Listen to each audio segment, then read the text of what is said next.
Pasha, do you want to go ahead and do the introductions and get us going? Yeah, Sure. sure thing. Hello, Awesome. everyone. So this is another installment of the Bitcoin Beach Grants winners spaces that we are hosting.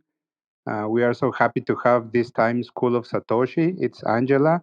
A few weeks back, we were speaking with Bitcoin Kampala, and he was showing us and explaining about all the projects that are happening there. And one of those projects, part of the team, is School of Satoshi, which is Angela. So today we are having her explaining us everything about what's going on with their projects. So welcome, Angela. Thank you so much. Do I just dive right into it, or there is some sort of agenda? I don't know. Yeah, so why don't you give us a little bit of your background, Angela, and just so people know a little bit about you, and then where the idea for the School of Satoshi came from, what kind of spurred that, and then we'll talk more about what you guys have going on and your hopes for the future. But first, yeah, just a personal introduction so we know who we're listening to. Okay.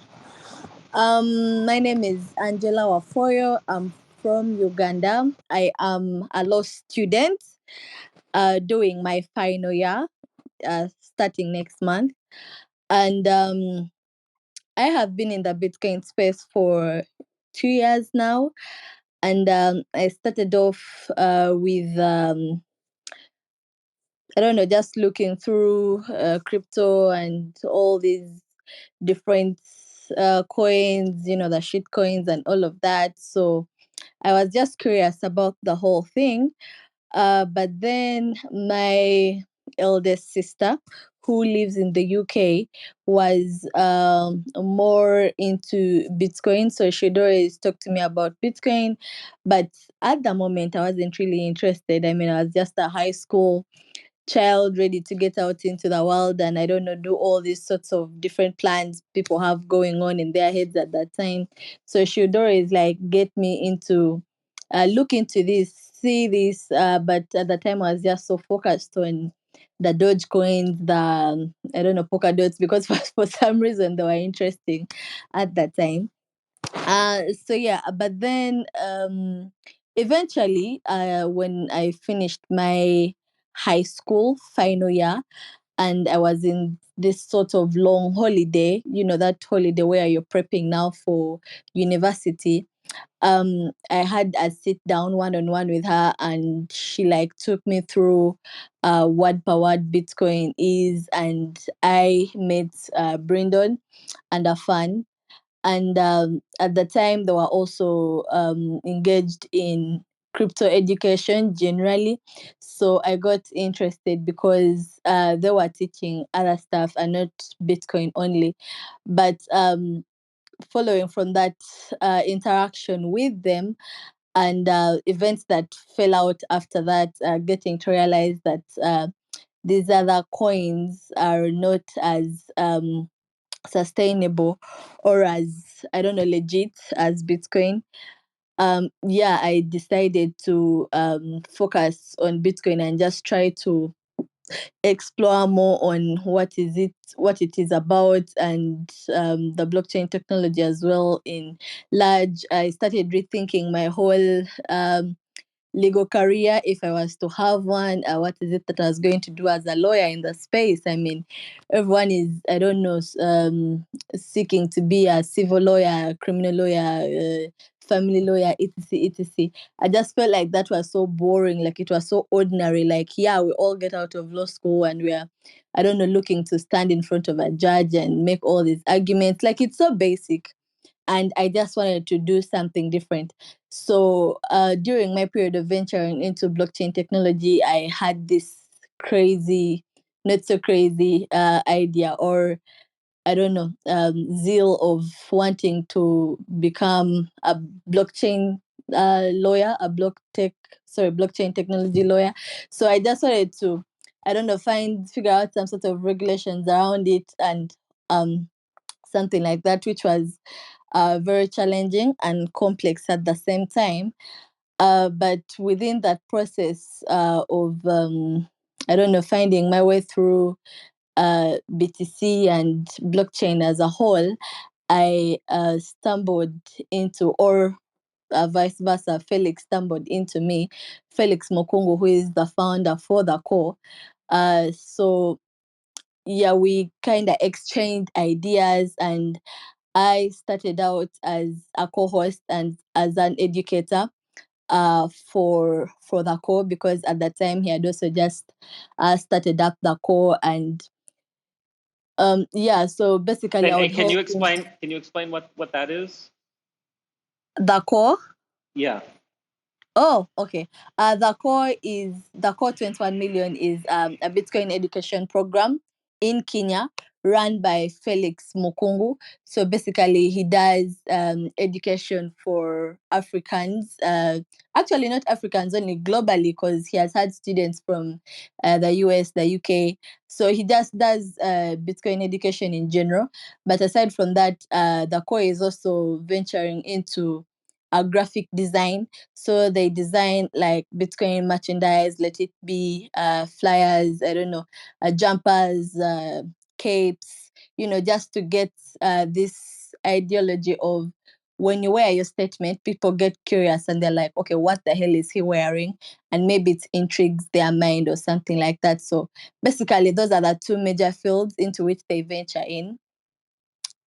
Yeah, that's basically the core in a nutshell.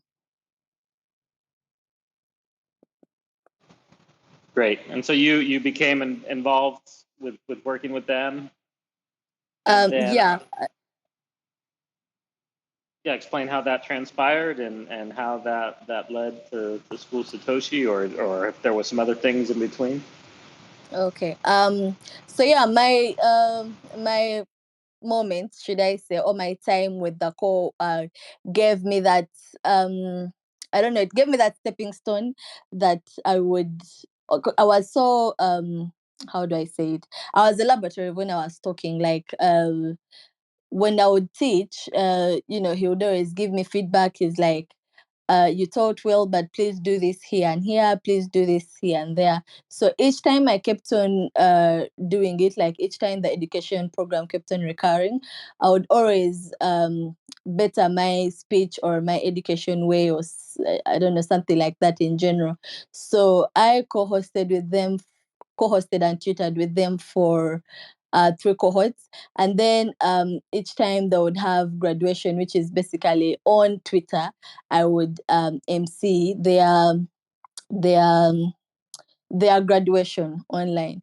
So amidst my time in the core, I also stumbled upon Bitcoin Dada. So Bitcoin Dada is basically an education platform, but for women in Africa.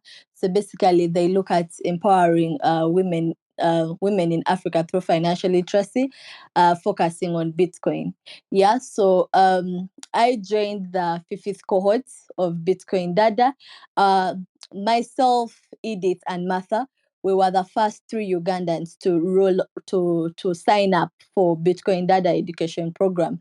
So when we did that, we went through the whole process, graduated, and we got to travel to Nairobi for our graduation. Now, this was something that at that time I hadn't thought possible, because I was, how do I say, like I didn't think it would be possible for me to actually travel to another country, yeah, just to get this certificate in Bitcoin education that I was like so mesmerized about. And in general, it was just so unbelievable. And the interesting side of our travel to Nairobi for graduation is the fact that it was crowd-funded on Gazer. So we like put up a Gazer page, and we called out for donations to help us get our way to Nairobi. Personally, it was my first time, a very crazy experience, but also memorable and educative as well. Well, I'm just curious. Tell us a little bit about that trip and why it was so important to you, and what was memorable and crazy about it. Okay. So my trip to, okay, first of all, the whole point of how we got to that travel. Like we knew, yes, we had gone through the pass mark and everything, like we were qualified to graduate, but at the back of our heads were like, are we really leaving? Are we really not leaving? And then for me, having grown up in this family constraint of you cannot go anywhere unless you have some sort of permission or like a back plan or something like that. So to tell my parents that, guys, I am going to Nairobi. I've graduated. I took this Bitcoin education program. I've graduated. I'm going to Nairobi for graduation. I was expecting like this. No, there is nowhere you're going. But then my parents were so supportive. They're like, oh, you're doing that. Okay, great. And to be honest, they did not exactly know what Bitcoin was. They're like, oh, Bitcoin. Okay. And they weren't even curious enough to like find out what it is this thing I was talking about. But they were like, okay, you know what? You've earned this. We're happy for you. We are supporting you. Go enjoy your graduation. So leaving for graduation was exciting. And then also the other memorable experience at the border is the fact that when we crossed the border, um, I was made to pay money. Okay, let's say I was swindled. Yeah, I was finished or something like that. So basically, there is this guy who was like, "Have you paid? Have you paid?" And he was like all tough and rigid and stuff like that. So I was like, "Paid for what?" And they're like, it's what is it called? Like I think a cross border fee or something like that. So I was like, no, and I just converted my UGX into Kenyan shillings, and I gave this guy my money. I was like, okay. Then, to make matters worse, we enter the bus and we are like now into Kenya, and there is like another checkpoint only for us to be checked. And in the entire bus, we like did not have the entry stamp. Like we had the exit stamp, but we did not have the entry stamp into Kenya. That was also another issue. So we get out, Edith and I, we both didn't have entry stamps into Kenya. So we get out, and this guy, and then this police woman is like, just give me 20 Kenyan shillings, 20,000 Kenyan shillings, and we call it a night, like you guys can go. And we're like outside for over 15 minutes just trying to sort this out. And I'm like, how the hell in the world is it that in this entire bus it's just you and I who do not have entry stamps? Like, how the hell did that happen? So at the end of the day, I was like, is this what I was supposed to expect? Like trying to travel to another country and stuff like that. So anyways, at the end of the day, it was figured out. Obviously, we had to cash out, give the woman cash, and get back into the bus and continue on with our journey. We reached Nairobi. Nairobi was amazing. Fast forward to the graduation age. Now for the graduation, that was a whole different thing. When Ugandans are in a room, you'll feel that they're in the room. And now the fact that I was there with how do I say it? Close friends, Edith, Brindon, and Martha. These were like, okay, I have my people here. This is the best graduation. What else can I hope for?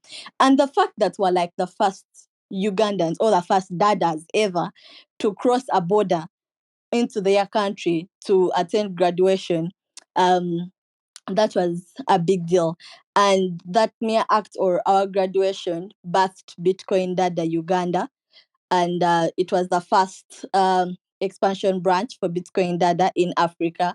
So Edith, Martha, and I spearheaded or grew Bitcoin Dada Uganda, which is also now a community of women on its own within the Ugandan community. Yeah. Sounds like quite the adventure. Yeah, It it makes it was. memorable. Those are the things you remember. When everything goes smoothly, you don't really remember it. But when you have those things along the way, it makes it memorable. So Yeah. so tell us how coming from all this, where did the idea for the School of Satoshi generate from, and explain to people what it is, what your guys' focus is right now, and what the long-term goal of School of Satoshi is. Okay. So the birth of School of Satoshi basically stemmed from the fact that as I would hope that we all already know, Bitcoin Kampala as a community, we tried to have these education programs and just try to sensitize and create as much awareness as possible about Bitcoin. But for some reason or another, maybe acts of God, no one can really tell. They were never consistent. Like I would hold one, there were like Trez Academies, there were even just in-person conversations about Bitcoin during regular meetups, but they did not give that impact we hoped that they would give. So usually when you just had a basic conversation with someone, they were like, okay, I talked to Angela about Bitcoin last night at this meetup, and that was it. And then some just like come through for the free food at the meetup, etc., etc. So my major point of conversion into trying to create an education program that would stick and be as consistent as School of Satoshi is the fact that we needed for Ugandans to understand what Bitcoin is. And now the other challenge I realized was the fact that when we have Bitcoin related conversations with people, there are some complicities that are just way too wide and I guess complicated for them to understand. So I figured, okay, why not, since we are just trying to create as much awareness as possible, why not just use that skill I already have, that I acquired from Bitcoin Data and that I had been using at the core, and just try to make something from my home ground, right? So I decided to build School of Satoshi as an educational arm for Bitcoin Kampala as a community. So basically, School of Satoshi is an education program or platform that educates Ugandans about Bitcoin. But the beauty or the uniqueness about School of Satoshi is that we localize our Bitcoin education. So we decided to use Luganda. Why? Because Luganda is a largely spoken local language by most, let's say, 80% of Ugandans in Uganda. Yeah. So I decided to start off with Luganda. And the other thing is that we already had, well, before I go into what I wanted to say is, while we were creating School of Satoshi, we decided to reach out to my first Bitcoin diploma and just take them through this idea. Wanted to create an education program that would use their resource, their Bitcoin diploma book as the curriculum. So wanted to develop our curriculum of the diploma. So when we reached out, they were very eager to help out, very supportive and helpful in all possible ways. So when we did that, we had one of our community members called John Stephen Gabula. He's a translator. Yeah, he's a language translator. So he had translated the Bitcoin diploma book into Luganda and Lusoga. So as School of Satoshi, we already had that advantage that we had an education resource material, for example, the Bitcoin diploma book that had already been localized into Luganda and Lusoga. And the fact that it was there in Luganda, it was easy for us to, to relate, yeah, like with the material. So yeah, basically that's what School of Satoshi is in a nutshell. I don't know if I missed out something, but if I did, I'll be sure to mention it. So are you guys primarily working with the other projects there, or is this something that reaches out to people that aren't involved in what else is going on there? Like where do the actual lessons happen? Are they online? Are they in person? How does that work? Okay. So the classes were designed to be both physical and online. So online they are conducted twice a week, Wednesday and Friday, from 9 to 10 p.m. each week. So basically, the whole education program runs for approximately 7 weeks. So within 7 weeks, we designed it to have 3 physical sessions, and then the rest are online. But the physical sessions are also interactive meetups where the students actually get to interact with their tutors and, I don't know, catch up on maybe a specific topic or something that they might have missed out online, because there is a point in time where when class is done, students have all these pending questions, but for one reason or another, they are afraid to, I don't know, DM the tutors or something like that. So we figured that if the physical classes would be both a class session and some sort of um, collaborative meetup, then they would be able to interact more and be more acquainted with each other, because online you don't have a face to whom you're speaking to. So physically you actually have a relation with someone. So yeah, basically that's how the education program runs. And as a matter of fact, or bonus info, we just completed our first cohort, which at the start, as we were having sign-ups, we had a good number of sign-ups, and then the education program started.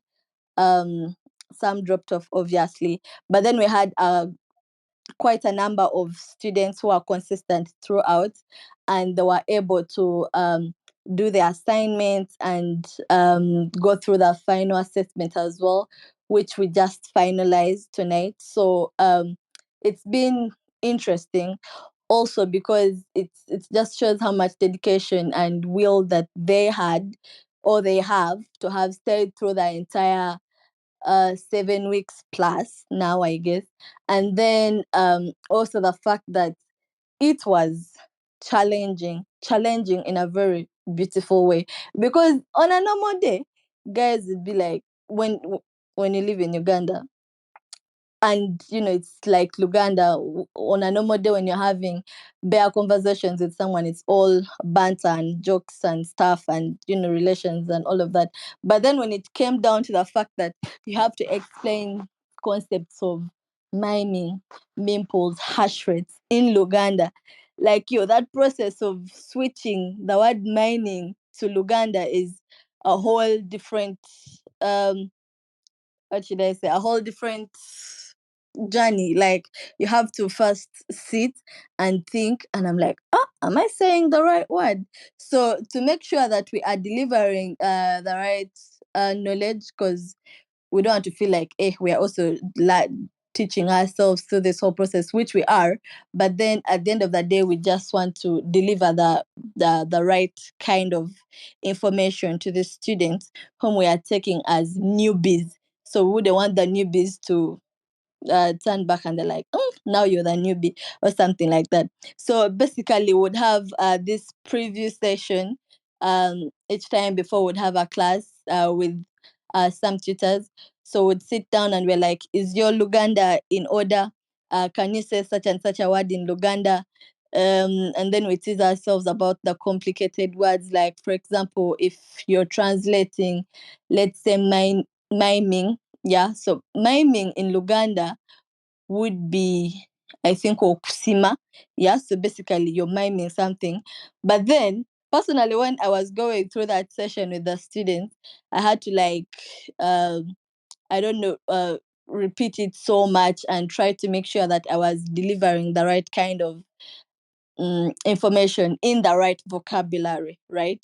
So yeah, basically that was the whole process, and I'm just so happy and glad that we are down to our first cohorts, and we are just trying to finalize it and forge our way forward after that. So give us an example of the students that you guys are working with. Are they specifically of like one age group? Are they like university students? Are they younger, older? What's kind of the student population look like that you guys are working with? So our student population is general. We are not looking at we're not looking at a specific kind of students, let's say university or high schoolers, or I don't know, elderly. We are looking at it generally. But in our first cohort, we majorly had a mixture of working class and campus students as well, university students as well. So it's for us, it's general. It's general. We are not really looking at a specific group of people. Yeah, but for this cohort, we had mostly the youth, the working class, and then university students. And what do you think was there a main motivation for most of them to come and understand Bitcoin? What was kind of driving them to participate? During our introductory session with the students, most of them were intrigued, or they got into the education program because they had uh, a relatable knowledge about Bitcoin or crypto in general, or if it was Bitcoin knowledge, they had something of or trading. So in that session, when we were reaching out to them, we're like, okay, so why did you get into this class? And most of them are like, I would like to have a better hold of my finances. I would like to be a better trader. I would like to know more about crypto. So at the end of the day, they all had all these various thoughts and aspirations as to why they joined. But they all had different end goals for why they joined the education program.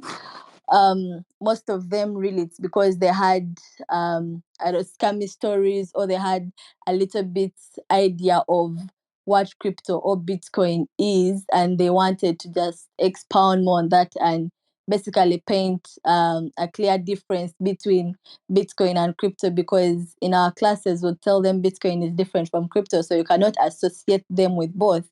And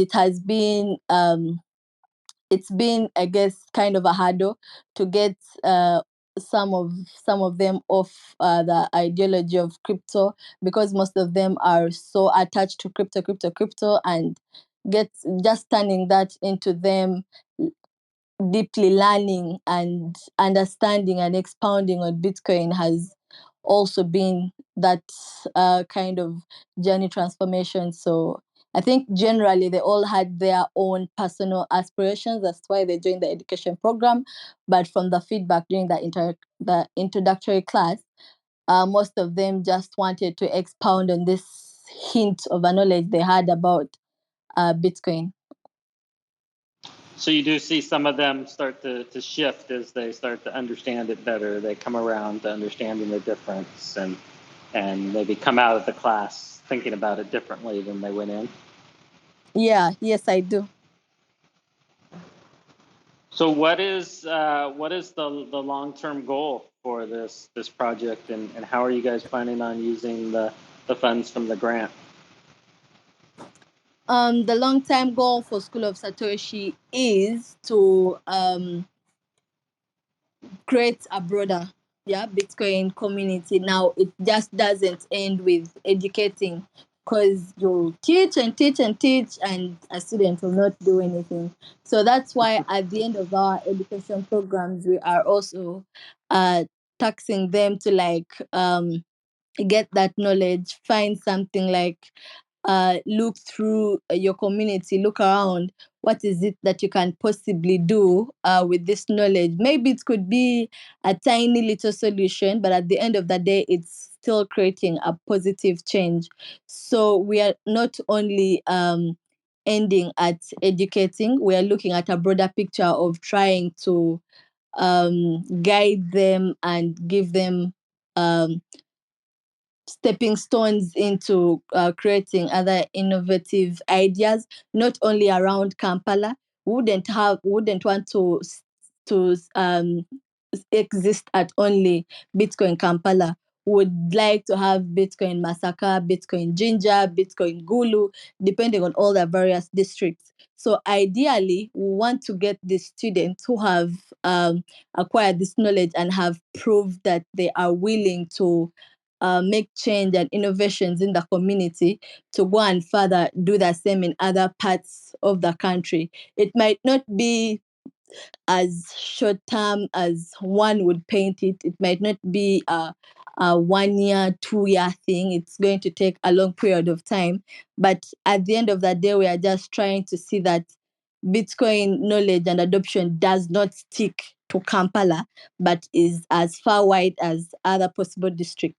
So if we could get, let's say, Martin Mbonye, who is one of our students and he's in the call. So if we can get Martin Mbonye, who is let's say from Masaka, which is a different district from Kampala, like way far, he would have he would be tasked to try and create a whole circular economy in Masaka. So generally, he would have to carry out censorship and awareness sessions in Masaka as well, and just try to sensitize people about it and get them to incorporate Bitcoin into their livelihood and stuff like that.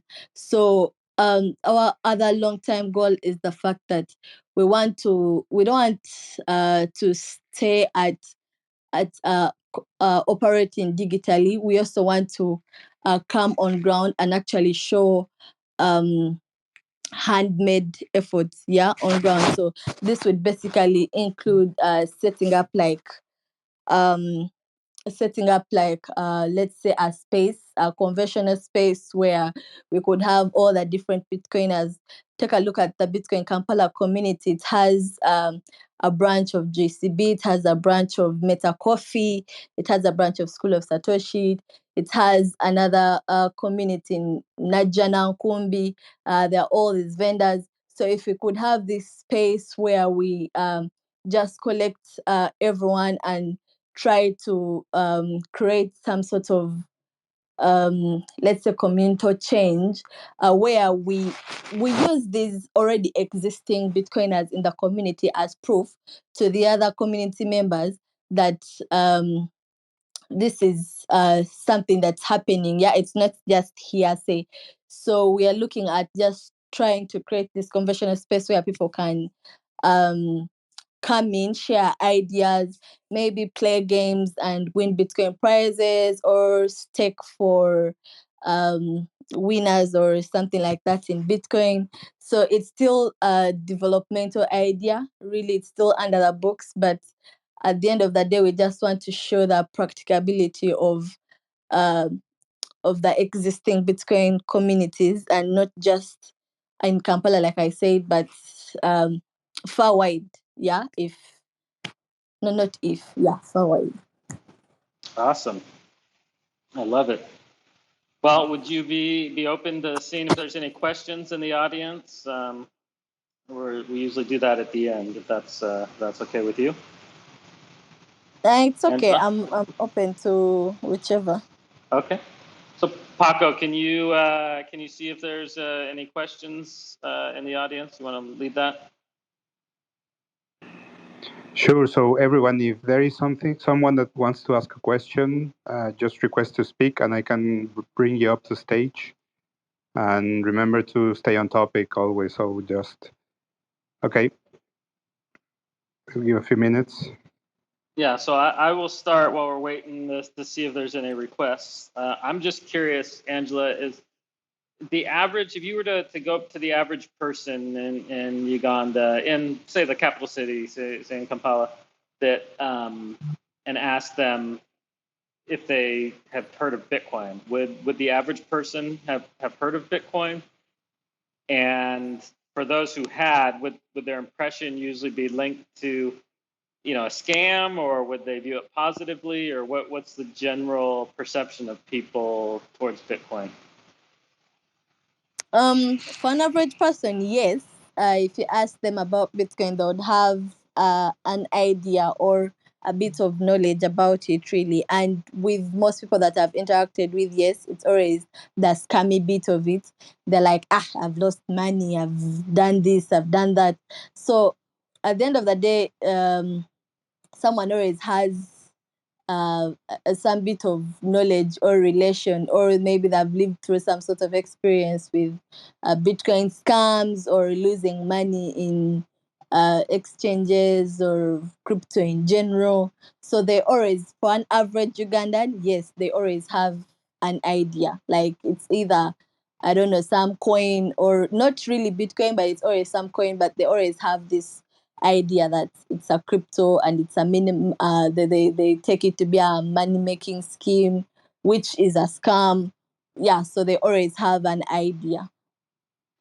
So for those who have had those bad experiences, are they less open to hearing about it, or are they more open because they want to understand so they don't get scammed again, or what is the general impact for those who've had bad experiences?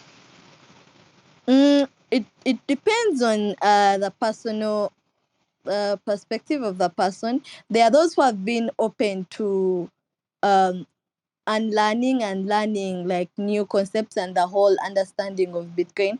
And then there are those who have been like, nah, no matter what you tell me, no. Like, I'm not doing that. No, I lost money. And they're like so hard headed, sorry to say.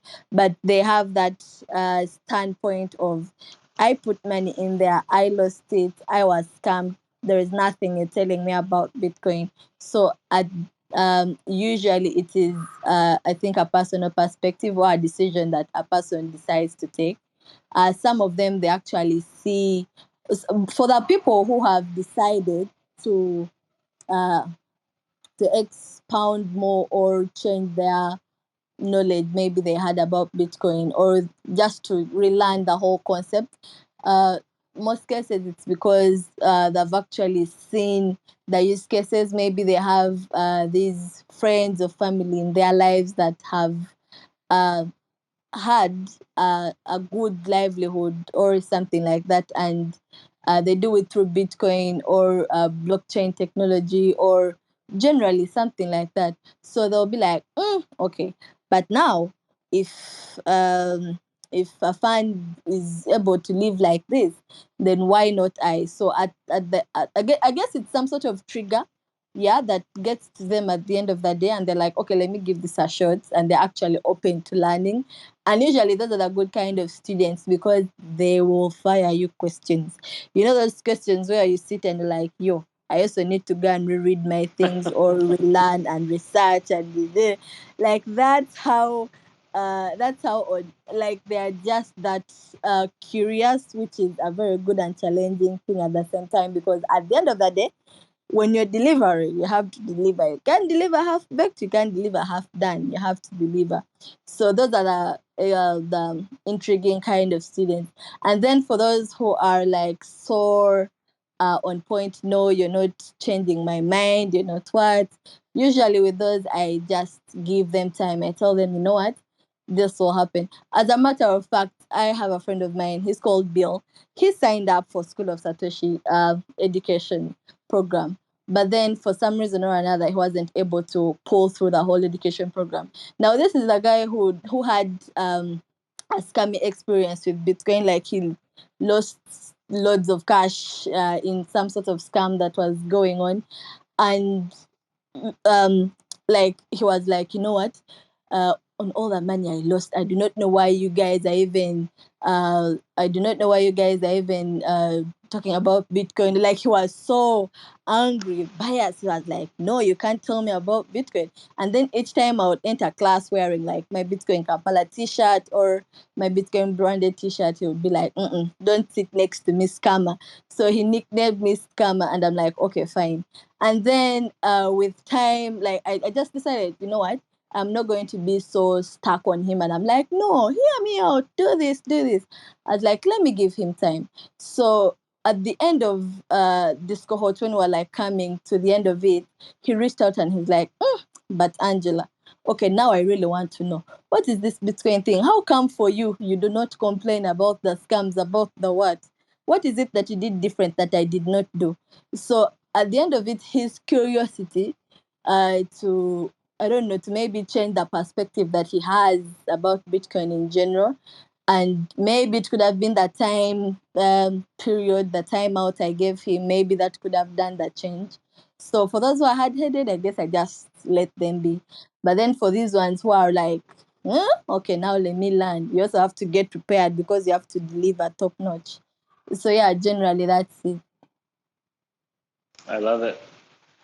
Well, it looks like we don't really have any questions. So what are things we haven't covered yet? We want to make sure people follow you guys on Twitter. That do you guys have a campaign on Geyser or anywhere else where people that want to support can give to? Why don't you give people the details of how they can support you guys, how they can help? Yeah, any other information you want to impart to the audience? Thank you.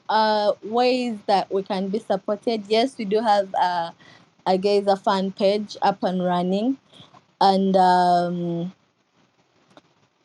you could also reach out on our X handle. We haven't. Which is School of Satoshi? Is that the yeah, School of Satoshi? For Yeah, those of you guys that at want to School of follow them. Satoshi. Yeah. We haven't yet opened up on other social medias, but we shall very soon. And yeah, generally, I guess those are the best ways that you can contact us, or personally DM me if appropriate. Yeah. Awesome. Well, I'm hoping that at some point we'll be able to make it over to Uganda to visit you guys and the other cool projects that are happening there. But until then, keep up the good work. That's I know how tough that is. That it's not easy. It's kind of a grind. So thank you for that. And yeah, I think we'll. Unless you have anything else to say, we'll go ahead and wrap this. Yeah, I do have one thing to say that I did not mention with our future plans. So, as I mentioned, expounding and building around other districts, our first focus district is going to be Bujuri, because we already have a Starlight Academy there and an orphanage there as well. So, ideally, would like just want to have class sessions with these children and teach them Bitcoin and get in Lusoga, yeah, because now that's the regional area of Uganda where you actually get to speak Lusoga, and people there are understanding most in they understand Lusoga mostly. So would like for our first incorporation of Lusoga as an educative language to be in Bujuri with these staff and children, and yeah, it's something we're looking forward to, really. All right, we'll have to have you back on and get an update once you guys get that up and going. But thanks again, Angela, for all the work that you're doing. We know that it has a big impact on a number of lives, and we will definitely keep encouraging people to support you guys and follow you. And like I said, hopefully we'll be able to make it over to Uganda, either this year or next, and visit the cool things that are happening there. Thank you so much for having me tonight. Yeah, thank you for staying up late for us. It's really not that late, but okay. Okay. Well, see, I'm old. That sounds late to me. So oh, you're young still. You can go to bed late. All right, guys. Well, thank you guys for joining us. We had this one a little earlier than normal just because of the time difference there. Usually we have it at 7:00 p.m. El Salvador time. So right now it's almost 3 p.m. So we're doing it a little earlier than normal, as we do occasionally. But yeah, the normal time is usually a few hours later for those that missed this live and are listening to it recorded. So thank you guys for joining us. Thank you, Paco, for the help with this.